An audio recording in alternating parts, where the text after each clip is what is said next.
চাই যতটুকু আমাদের পক্ষে সম্ভব। প্রিয় উপস্থিতি, এরপরে আপনাদেরকে জানাতে চাই আমরা গতবারও এই মাঠে ঈদের জামাত করেছি। এই বছরও আমরা সকাল 7টা বাজে ইনশাল্লাহ আমাদের এই মাঠে ঈদের জামাত অনুষ্ঠিত হবে। যদি সময় এদিক সেদিক হয় আমরা ইনশাল্লাহ আপনাদেরকে জানিয়ে দেব। আশা করি এখানে যে সকল সম্মানিত অতিথিবৃন্দ আসছেন আপনারা সবাই এই খোলা মাঠে ঈদের জামাতে অংশ নেবেন। তবে অনুরোধ রইল প্রত্যেকে যার যার বাসা থেকে জায়নামাজ নিয়ে আসবেন।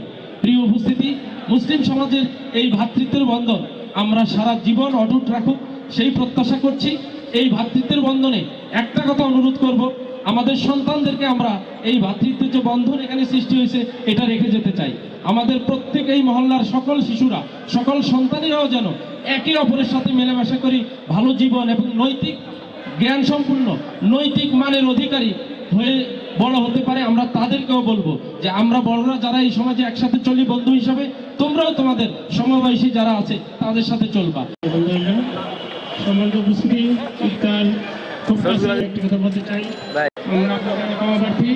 ভবিষ্যতে আরো সুন্দর করে চেষ্টা করবো ইনশাআল্লাহ। সবাইকে সালাম, আসসালামু আলাইকুম ওয়া রাহমাতুল্লাহি ওয়া বারাকাতুহু। এই সমাজে সবাইকে নিয়ে ভালো ভালো কিছু কাজ করতে চায়, তারই ধারাবাহিকতা আজকের এই ইফতার অনুষ্ঠান। আপনারা আমাদের ডাকে সাড়া দিয়েছেন, আমরা কৃতজ্ঞতা জ্ঞাপন করছি। আপনাদের জ্ঞাতার্থে জানাতে চাই সারা দেশে আইন শৃঙ্খলা সহ চুরি ডাকাতি বেড়ে গেছে।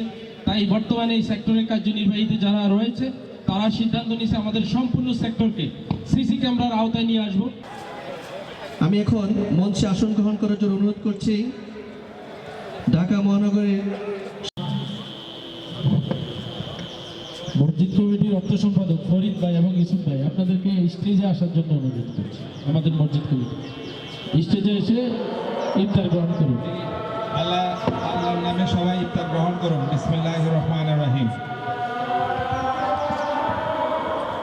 আল্লাহ রাসূলুল্লাহ সাল্লাল্লাহু আলাইহি ওয়াসাল্লাম যে সকল মঙ্গল চেয়েছেন আল্লাহ সে সকল মঙ্গল আমাদেরকে দান করুন। আল্লাহ যাদেরকে মাফ করবেন তাদের মধ্যে আমাদেরকে শামিল করিয়ে নিন রব্বুল আলামিন। আল্লাহ যেই উদ্দেশ্যে আজকে এই দোয়ার আয়াত আজমাইন বিরহমাতিকা ইয়া আরহামার রাহিমিন ইরশাদ করেন লাআল্লাকুম তাত্তাকুন, যে তোমাদেরকে এই মাস দেওয়া হয়েছে তোমরা যেন আল্লাহ তাআলাকে ভয় করতে পারো। এই ভয় করার এই তাকওয়া আল্লাহ তাআলাকে ভয়। আল্লাহ রাসূলুল্লাহ সাল্লাল্লাহু আলাইহি ওয়াসাল্লাম যে সকল মঙ্গল চেয়েছেন আল্লাহ সে সকল মঙ্গল আমাদেরকে দান করুন। আল্লাহ যে ব্যক্তি ঈমান ও সওয়াবের আশায় রমজানের রোজা রাখে তার পূর্ববর্তী গুনাহ ক্ষমা করে দেওয়া হয়।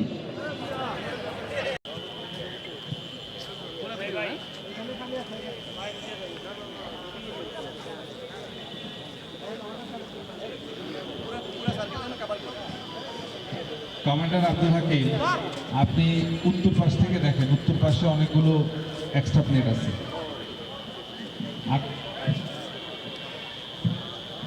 আপনার গার্ডদেরকে নিয়ে যান। আপনি